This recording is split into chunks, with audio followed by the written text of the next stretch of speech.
Livro de Jó, capítulo 1. E vindo um dia em que os filhos de Deus vieram apresentar-se perante o Senhor, veio também Satanás entre eles. Então o Senhor disse a Satanás: De onde vens? E Satanás respondeu ao Senhor e disse: De rodear a terra e passear por ela. E disse o Senhor a Satanás: Observaste tu a meu servo Jó? Porque ninguém há na terra semelhante a ele, homem sincero e reto e temente a Deus e desviando-se do mal. Então Satanás respondeu ao Senhor e disse: Porventura teme Jó ao Senhor debalde? Porventura não cercaste tu de bens a ele e a tua casa, e a tudo quanto tem? A obra de suas mãos abençoaste, e o seu gado está aumentando na terra. Mas estende a tua mão, e toca-lhe em tudo quanto tem, e verás se não blasfema de ti na tua face. E disse o Senhor a Satanás: Eis que tudo quanto tem está na tua mão. Somente contra ele não estendas a tua mão. E Satanás saiu da presença do Senhor. E a história aí vocês já conhecem. Satanás matou em um dia só os 10 filhos de Jó e destruiu todos os bens que ele tinha. Em um único dia, Jó perdeu tudo. Aí ele rasgou a roupa, ficou no pó e na cinza, abaixou, contristado, abalado, e disse assim: O Senhor me deu, o Senhor tomou, bendito seja o nome do Senhor. Na realidade, Jó não perdeu 10 filhos.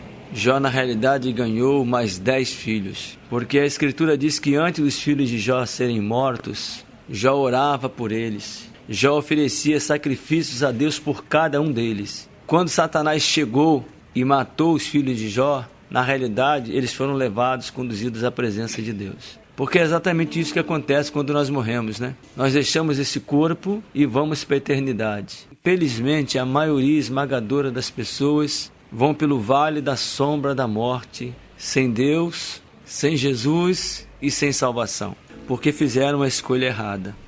E num dia como hoje, quando os filhos de Deus estão reunidos aqui na presença de Deus, a Escritura diz que Satanás está ao nosso derredor. Os demônios deles estão nos vigiando. A Escritura diz que eles andam nos espiando o tempo todo. Ontem, quando você e a sua irmã chegaram, eu já senti uma pancada atrás de mim sem ver vocês.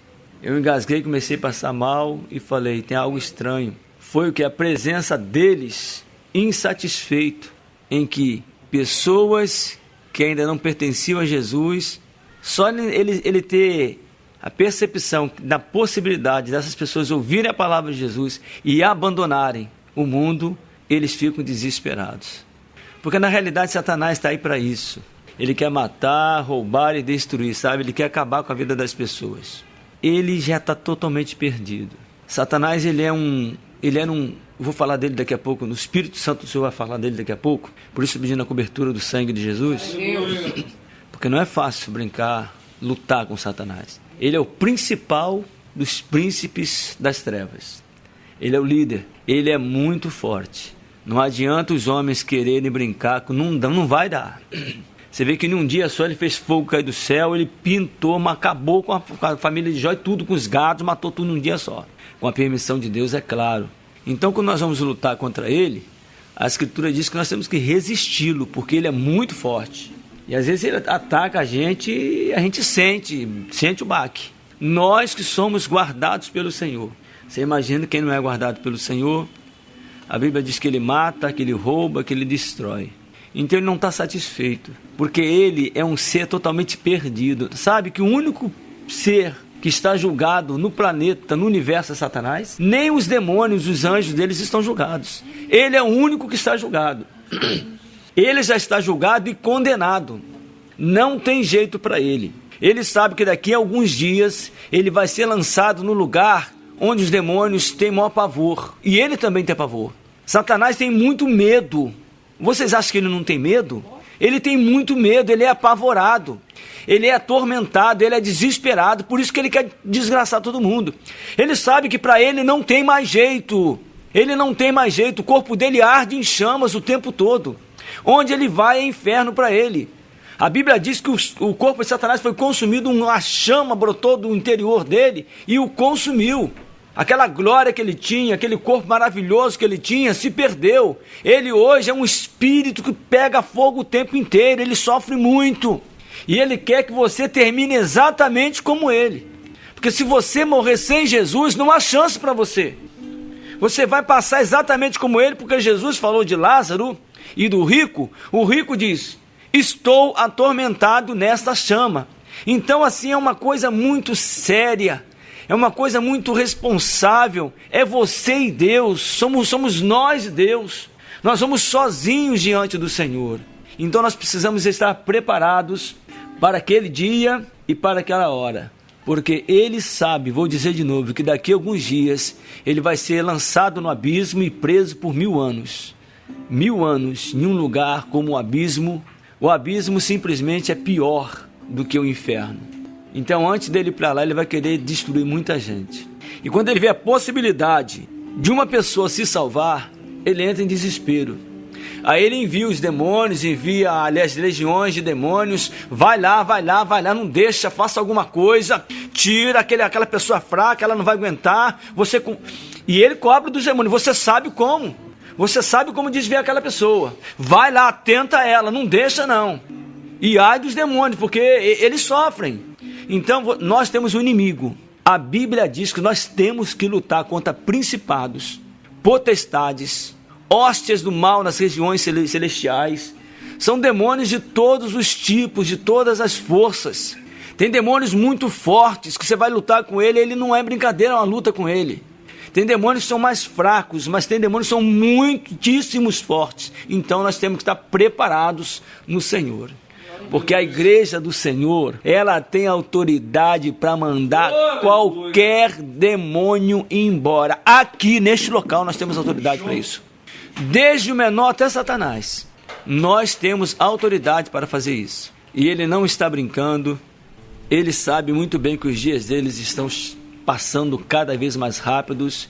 E o momento dele ser lançado no abismo se aproxima. E depois desses 1000 anos que ele vai ficar no abismo, a Escritura diz que ele será lançado depois do abismo num lago de fogo. E Satanás já está nesse período de sofrimento há mais ou menos quase 6.000 anos. É um bocado de tempo, né?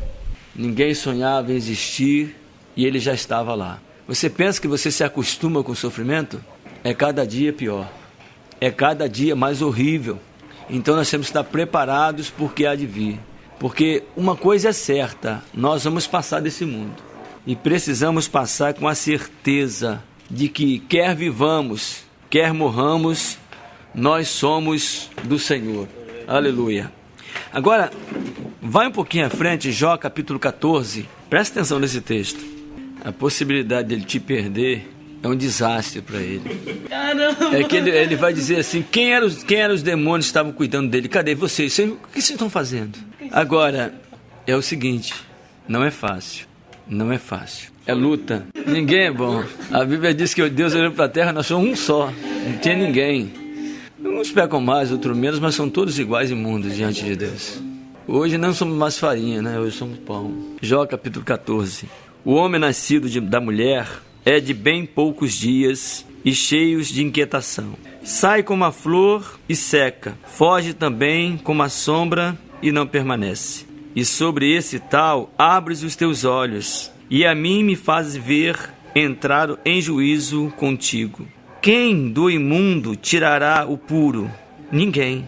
Vistos que seus dias estão determinados, contigo está o número dos seus meses, e tu lhe pusestes limites, e não passará além deles. A Escritura está dizendo aqui que você tem os dias contados.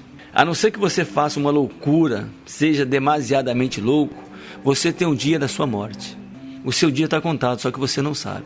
Os nossos dias estão contados, só que nós não sabemos.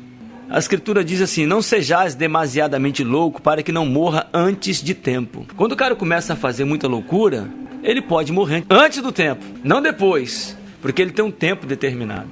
Tem um tempo determinado. Agora, a Escritura também diz outra coisa. Honra teu pai e a tua mãe, para que te prolongues os dias na terra que o Senhor teu Deus te dá. Com os de Deus é diferente. Com os filhos de Deus, ele prolonga.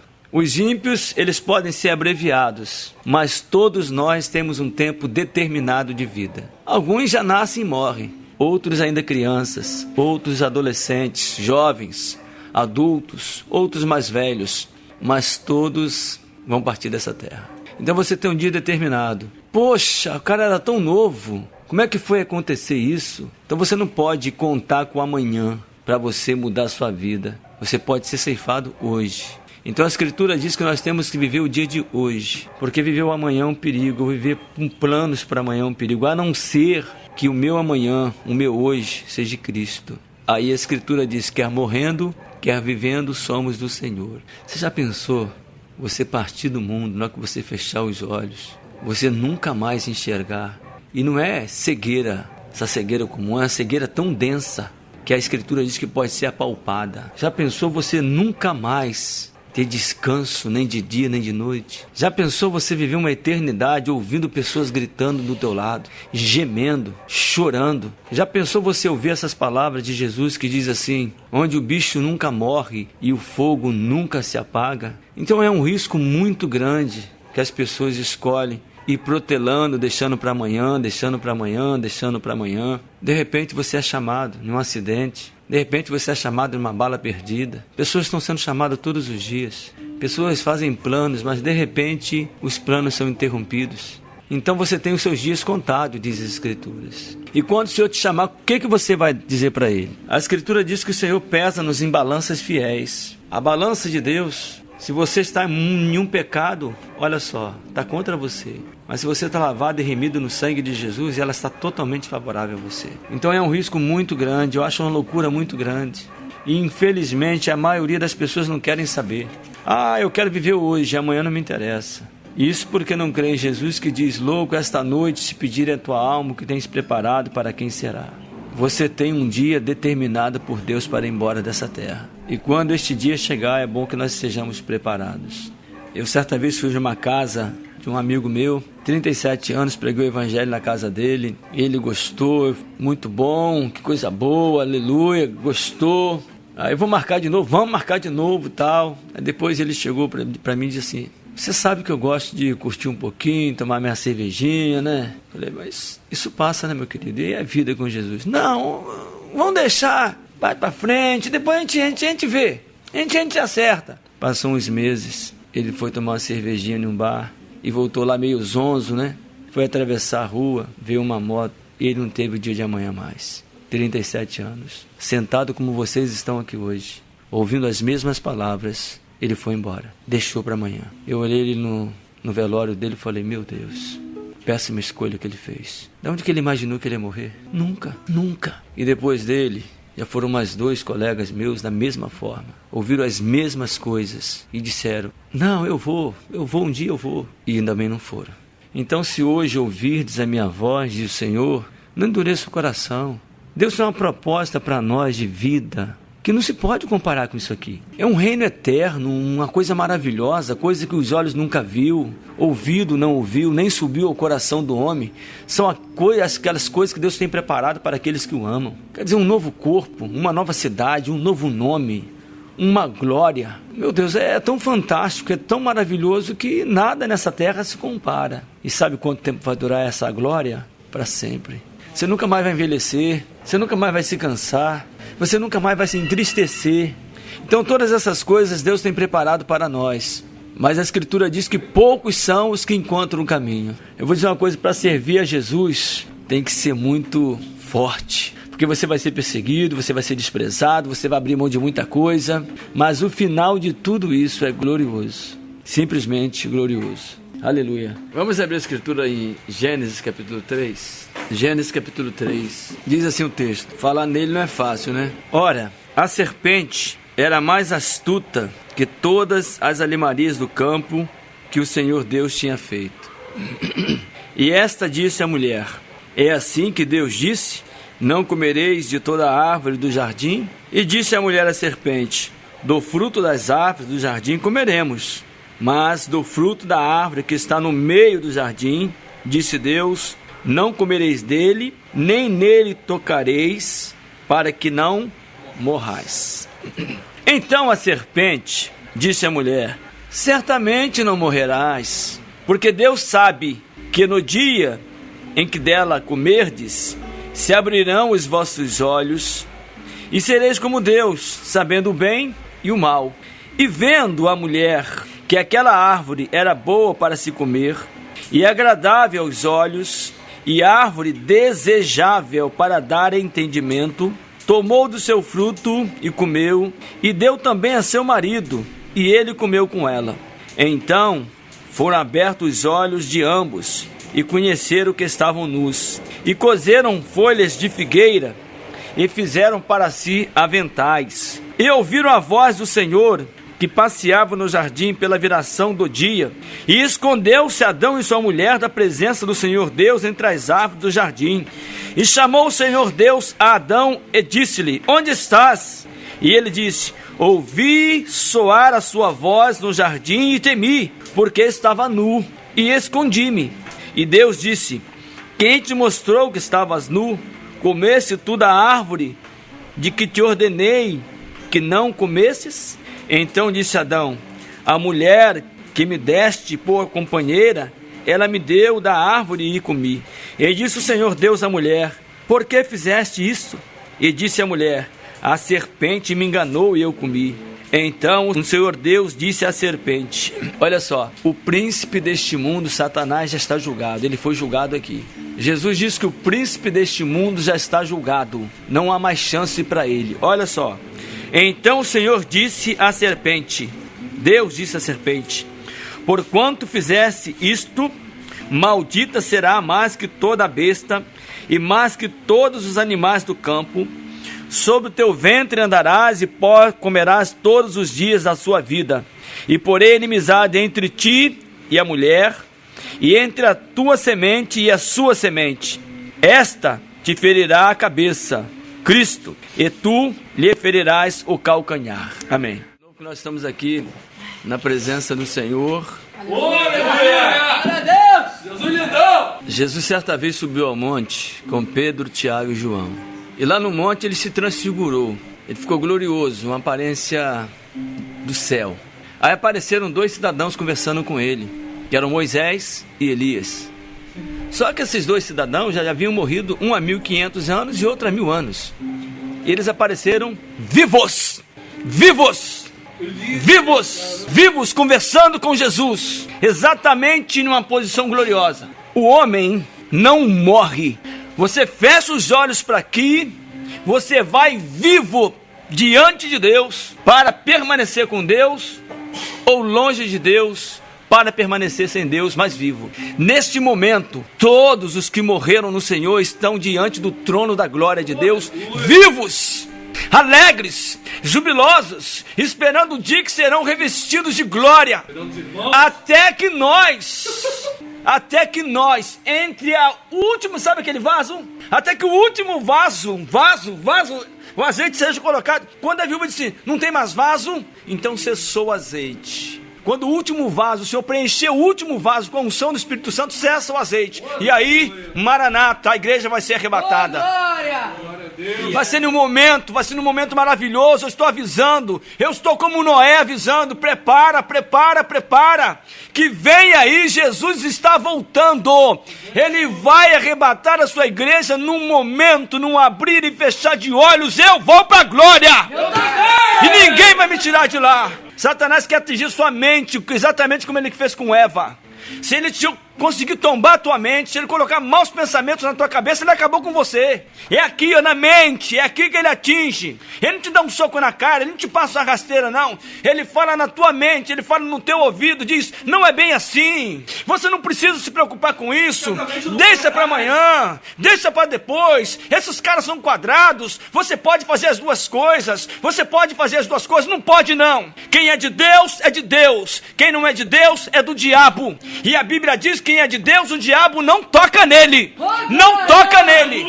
Porque ele dará ordem aos seus anjos a nosso respeito. Tem uma legião de anjos aqui agora nos guardando, porque nós estamos falando contra o diabo. E ele está muito furioso ali fora. Vai ficar.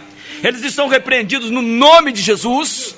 Eles não têm autoridade. Nós temos autoridade contra eles. Eu não temo nem Satanás, nem principado, nem potestade, nem demônio nenhum. O meu temor é o Senhor, Rei dos reis e Senhor dos senhores. Ele é o Rei, Ele é a glória. Se você tem Jesus, você tem tudo. Você não precisa de nada. Vou dizer o dia. Eu fui essa semana, eu fui no aniversário. Eu fico observando as pessoas, as coisas.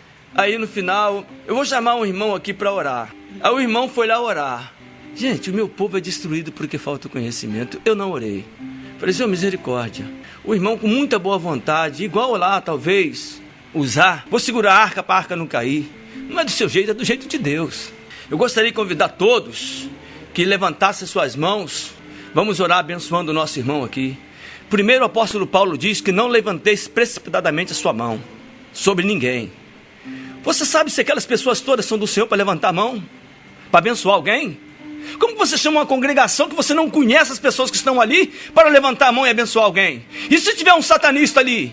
E se tiver alguém que não é de Deus ali? Está levantando mão maligna, então não tem entendimento. E outra coisa errada, quem disse para você que você tem que levantar a mão para abençoar filho de Deus?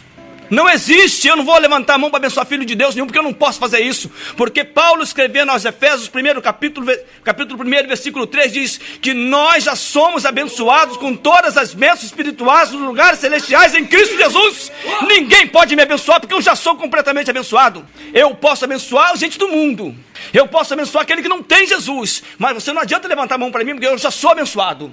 Eu não vou levantar a mão para você, que você já é abençoado. Deus já te abençoou, já te lavou no sangue dele, já cobriu todos os teus pecados, já vestiu você com veste de salvação. O que você quer mais? Que bênção você quer mais? Eu não entendo isso. Vamos levantar, abençoar, dar a bensarônica. Que bensarônica? Eu tenho a bênção de Cristo, o sumo sacerdote, lavado e remido no sangue de Cristo. Eu não consigo entender como as pessoas leem a Bíblia e não compreendem nada. Crente, anota aí, ô crente. Você, se é crente, não precisa ser abençoado, porque a Escritura diz que você é abençoado. Quando o Senhor chamou Abraão, Ele não mandou Abraão: olha, peça a bênção para você, não, Abraão. Ele disse: Abraão, sê tu uma bênção. Vai, Abraão, sê tu uma bênção. Vai, Abraão, sê tu uma bênção. É você que tem que abençoar os ímpios, os que não têm Jesus. As pessoas me perguntam: quer ser abençoado? Eu falei: não, meu querido, não quero não. Eles não entendem. Esse cara é maluco? Eu falei: não, mais ou menos, talvez seja. Porque a Escritura diz que nós já somos abençoados.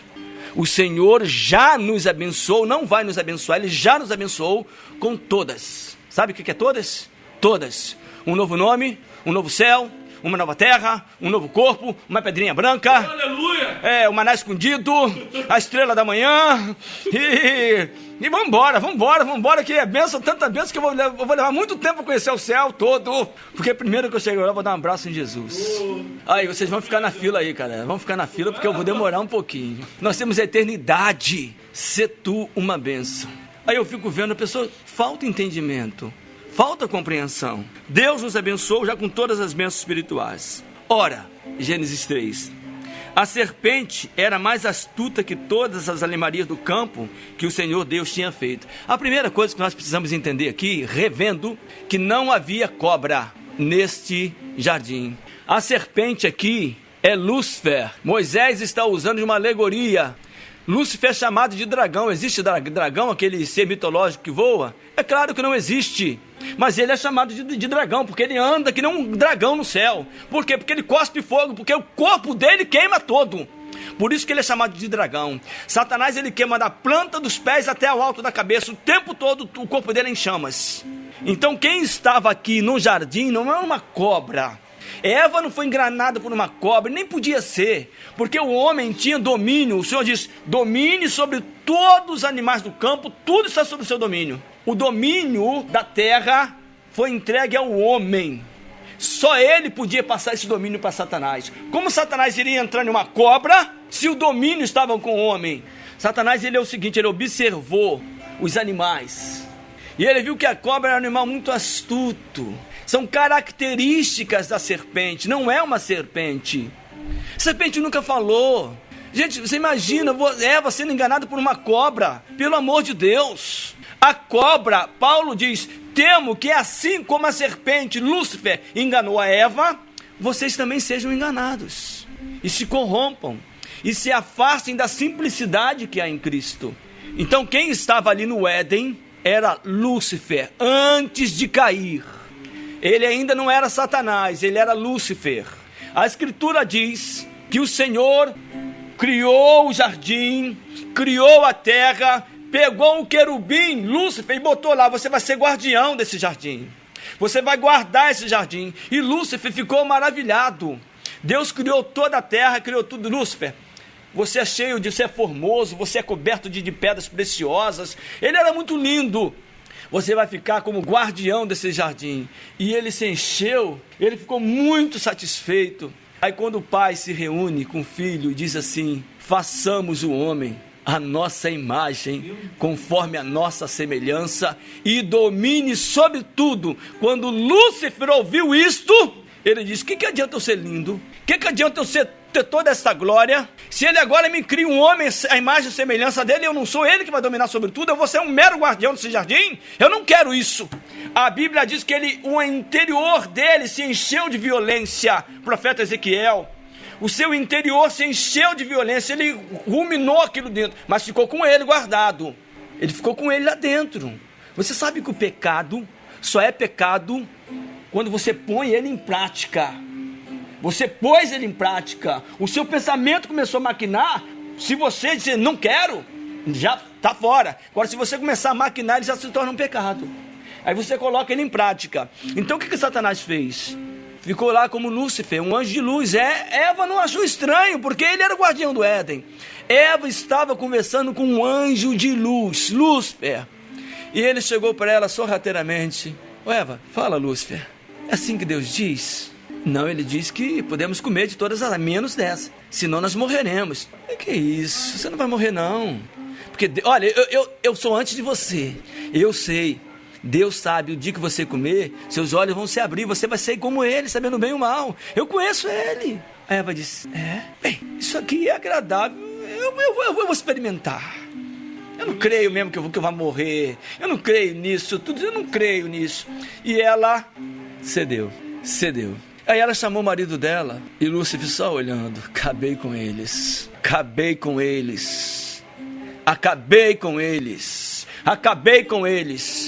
Aí quando eles comeram, eles se viram nus. Outra coisa que eu quero dizer em nome de Jesus: Eva e Adão nunca estiveram nus fisicamente no paraíso. Nunca. Nós lemos o texto aqui, diz que eles se sentiram nus e fizeram para si aventais, roupas de folhas de figueira, e se vestiram. E quando Deus chamou por ele: onde estás? Olha, eu temi a tua voz, porque eu estava nu e me escondi. Mas se eles fizeram aventais, roupas de figueira, como que eles estavam nus? Eles não estavam nus fisicamente.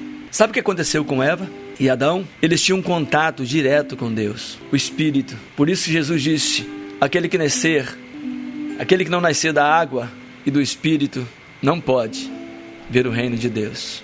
Porque Adão morreu lá, Eva morreu no Espírito. Eles perderam a comunhão, eles perderam o caminho direto de Deus. Quando Satanás fez isso, ele matou a alma de Eva, ele matou a alma de Adão, porque eles foram feitos seres alma vivente, corpo, alma e espírito. Ele interrompeu a comunhão que o homem tinha com Deus. Ou seja, Adão e Eva estavam vestidos da glória de Deus, se despiram da glória de Deus e se vestiram do pecado. Quando um homem está vestido de pecado, o Senhor diz em Apocalipse o seguinte, Apocalipse capítulo 3, aconselho-te que de mim compre vestes brancas e te vistas, para que não apareça a vergonha da tua nudez. Você está nu? Você está nu aqui? Mas o Senhor está dizendo que você está. Se você está em pecado, você está nu diante de Deus. É isso que Deus está dizendo. Olha, eu aconselho aos pecadores que comprem vestes brancas e se vistam. Todo pecador, ele está despido diante de Deus. Ele não tem justiça. Sabe aquele manto de Elias que caiu para Eliseu? Sabe de que era feito o manto de Elias? Pele de cordeiro. Sabe qual é a pele do cordeiro? É a vestimenta de Cristo. Cristo é o cordeiro de Deus que tira o pecado do mundo. Glória a Deus. Então você está despido da glória de Deus.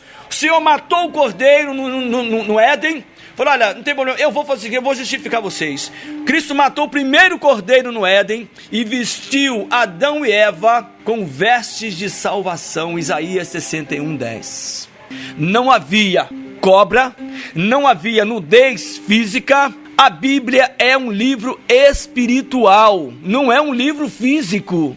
Por isso que as pessoas não entendem. O apóstolo Paulo diz assim: as pessoas carnais não discernem, não conseguem compreender as escrituras e nem podem, porque a escritura é um livro espiritual. Como você vai entender um livro espiritual se você é carnal? Como você vai entender um livro espiritual se você ainda não foi justificado? O Senhor permitiu que Adão e Eva reencontrassem o caminho, pudesse ter uma comunhão com Ele de novo, através do cordeiro que foi morto desde a fundação do mundo, como diz as escrituras. Então a maneira que Satanás quer te destruir é atacando a sua mente. O alvo de Satanás é a tua mente, porque da mente procede os maus pensamentos, da mente procede os desejos, da mente procede a inveja, da mente procede o ciúme, da mente procede a ira, da mente procede tudo que é ruim. Então ele vai na tua mente, se ele acertar a tua mente, ele acabou com você. Por isso a escritura diz que nós precisamos ter a mente de Cristo. E Paulo escrevendo aos Efésios diz: irmãos, tomai toda a armadura de Deus. Pega o capacete da salvação, bota na cabeça o capacete da salvação. Quando ele lançar um dardo na sua cabeça, olha, vai lá fazer o que você fazia antes. Você diz: não, eu estou seguindo a Jesus Cristo, eu vou para o céu com Ele, eu quero minha salvação. É o capacete. Você diz: não, eu não vou. Mas um detalhe, Hebreus 4:12 diz assim: porque a palavra de Deus é viva e eficaz, e mais penetrante do que qualquer espada de 2 gumes, e penetra até o ponto da divisão da alma e do espírito, juntas e medulas, e é apta para discernir pensamentos e intenções do coração, e não há criatura alguma encoberta diante dele. Antes, todas as coisas estão nuas, e patente aos olhos daquele com quem temos de tratar. Você está nu. Se você não está vestido de Cristo, você está nu e vai ter que tratar com Deus, vai ter que dar conta a Deus. Eva se despiu da glória de Deus e se vestiu das coisas do mundo por opção própria. Foi escolha dela. Ela que escolheu, nós que escolhemos o nosso caminho. Nós, aliás, somos fruto das nossas escolhas. Eu escolhi servir a Jesus Cristo. Eu também. E não vou voltar atrás. Há muitos anos atrás, Lana falou aqui que eu era meio maluco. Eu gostava muito do mundo também, era meio zoador do mundo. Aí um dia eu falei assim, eu passei e falei assim: olha, eu não quero mais essa vida não. Eu vou andar com Jesus. Eu me lembro de uma coisa que meu irmão me falou. Eu falava muito palavrão. 10 palavras que eu falava, 5 era palavrão. Eu parei e falei assim: eu vou andar com Jesus agora. Aí meu irmão me disse assim: não te dou um mês. Aí os meus colegas iam lá onde eu estava: Ralf, seu maluco, sai daí, seu doido. Vambora. Vamos zoar, meu irmão. Gritavam. Eu falei, fica aqui, eu não vou não. Pode ir que eu não vou não. Os 2 que me gritaram estão mortos. Um foi assassinado e o outro morreu atropelado, sem estar com Jesus. Meu irmão disse que não dava um mês. E já se vão mais de 20 anos. Você tem que ter decisão. Eu quero, eu posso. Eu não vou andar nu não, eu vou andar vestido de roupas de salvação, veste de salvação. Jesus Cristo morreu por mim. Ele lá na cruz disse: Ralf, eu estou aqui pensando em você. Eu estou pensando em você. Sabe quando ele estava lá na cruz, na 6ª hora? Ele pensava, lá na cruz ele pensava nos dele. Ou você acha que Jesus morreu na cruz sem saber exatamente por quem ele morreu? Quando ele estava na cruz, você nem existia, mas ele já pensava em você, no teu nome. Eu estou morrendo aqui. Paulinho, eu estou morrendo por você. Olha lá, Paulinho. Ouça a minha voz, eu estou morrendo por você. A Bíblia diz que Jesus Cristo na cruz pensava em nós, nos filhos pelos quais ele morreu. Quando ele estava na cruz, ele lembrou de todo mundo. Eu estou aqui. Você acha que Jesus morreu sem saber por quê? Ou sem saber por quem? A Bíblia diz que ele nos elegeu nele antes da fundação do mundo. Não existia sol, não existia terra, não existia estrela, não existia nada. Mas ele já pensava em nós. Tem preço um negócio desse? Antes de Adão cair, o pai falou, eles vão cair, mas eu já preparei o plano de redenção. Eu já sei de tudo. Eu vou salvá-los. Agora, o que você faz para Jesus? Aonde você coloca a sua mente? Está deixando Satanás acertar os dardos na sua mente, dizer, colocar coisas imundas na sua mente? Cristo morreu por causa dos seus pecados, por causa dos nossos pecados. A Bíblia diz que quem peca voluntariamente crucifica Cristo de novo. Não dá valor ao sacrifício expiatório que Cristo fez por nós. Porque Satanás continua dizendo a mesma coisa que ele disse há quase 6.000 anos atrás. Não é bem assim. Não morrerás, mas certamente você vai morrer. E a Escritura diz que você tem um dia marcado para morrer. Eu não sei qual dia que você vai morrer, mas o dia marcado tem que você vai morrer. Todos nós temos um dia marcado para morrer. Chamê tem um dia marcado. Você não sabe, mas Deus sabe. Laiana tem um dia marcado. Daiana tem um dia marcado. Jean tem um dia marcado. Lorim tem um dia marcado. Todos nós temos um dia marcado para morrer. Daniel também. Juremi também. Todos nós temos um dia marcado para nós partirmos para a eternidade. Jéssica também, Lorena também, Paulinho também, Bia também, tem um dia marcado para morrer. Carol também, Lívia também, eu também. Só que você não sabe. Morreu tão cedo. Você não morreu cedo. Você tinha um dia marcado para morrer. Agora, se você vai estar preparado ou não, aí é problema seu. Se prepare-te para encontrares com o teu Deus. Todos têm um dia, todos. O texto que nós lemos de Jó diz, você tem um dia determinado por Deus, e Ele vai te chamar à tua presença. Agora, se você chegar lá sem roupa, imagina, nu, o que você está fazendo aqui? Eu ouvi, mas eu deixei para depois. Lança ele lá fora. O único jeito de você entrar no céu é com as vestes de Cristo. E você sabe por que isso? Porque nós somos o corpo de Cristo. Aleluia! Se nós somos o corpo de Cristo, nós estamos vestidos com a veste de Cristo. É simples. Mas Satanás continua dizendo, não é bem assim. Certamente não morrerás. Nada a ver. Pode curtir tua vida, pelo amor de Deus. Eu vou dar um conselho a vocês, como eu dei a todos esses meus amigos que morreram. Não cometam essa loucura. Se ele conseguir te afastar de Deus, ele tem a possibilidade de te matar. Porque a Bíblia diz que ele só não toca aqueles que estão no Senhor. Mas o Senhor está usando de misericórdia, de misericórdia, de misericórdia. Mas se chegar a tua hora e a misericórdia do Senhor não vai te alcançar. Porque chegou o momento seu. A misericórdia do Senhor não tem fim. Olha o que a Escritura diz. As misericórdias do Senhor não têm fim. Mas você tem fim. Nós temos um fim. E quando chega o nosso fim, a misericórdia do Senhor acabou para nós. Então, se hoje ouvires a tua voz, a voz do Senhor, que está aqui, passeando neste lugar, olha, Ele está querendo te vestir com vestes de salvação, meu querido. Não precisa pagar nada. Não, sério? Pela graça sois salvo, por meio da fé. Isso não vem de vós, é dom de Deus, não vem das obras para que ninguém se glorie. Hoje, agora, você só vai sair daqui sem roupa se você quiser. Jesus encontrou com aquela mulher adúltera. Aí os religiosos trouxeram a Jesus, olha, pela lei de Moisés ela tem que ser apedrejada. Os caras são maus. Eles tinham prazer em apedrejar a mulher. Tinha misericórdia. Pela lei ela tem que ser apedrejada. E o Senhor que diz? Deu nem confiança. Jesus não disse nada, abaixou e começou a escrever, não falou nada para eles. Foi na terra e começou a escrever. Disse nada, respondeu nada, não deu confiança. Abaixou e começou a escrever. Deus resiste aos soberbos, mas dá graça aos humildes. Aí como eles insistissem, não vai nos dizer nada. Ele se endireitou, olhou para eles e disse, aquele dentre vós que não tiver pecado, atire a primeira pedra nela. Abaixou e começou escrevendo de novo. Agora eu já digo para vocês, eu imagino que Jesus estava escrevendo. Jesus conhece o coração de cada um. Imagina ali ele escrevendo na terra. Mentiroso, homicida, ladrão, corrupto. Foi escrevendo pecados no chão, as pessoas começavam olhando, epa, eu me encaixo ali. Epa, esse está falando comigo. E a Escritura diz que um a um todos foram saindo. E ficou Jesus só e a mulher. Ele olhou para a mulher e disse, mulher, os teus acusadores onde estão? Ninguém mais te acusa? E ela disse, ninguém, Senhor. Ninguém, Senhor. Se te acusarem diante de Jesus, por mais imundo pecador que você seja, Ele tem uma resposta de salvação para você. E a resposta foi aquela: aquele que não tem pecado, atire a primeira pedra. Qual o único homem nesse planeta que não tem pecado? Qual o único homem neste planeta que nunca pecou? Que veio aqui e nunca pecou? Qual o nome dele? Yeshua! Yeshua!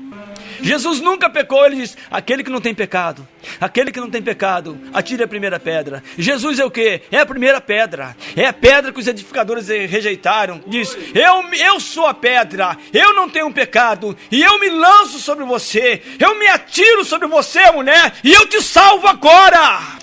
Vá e não peques mais. E se Jesus se atirar sobre você, Paulinho, não tem ninguém que possa te acusar.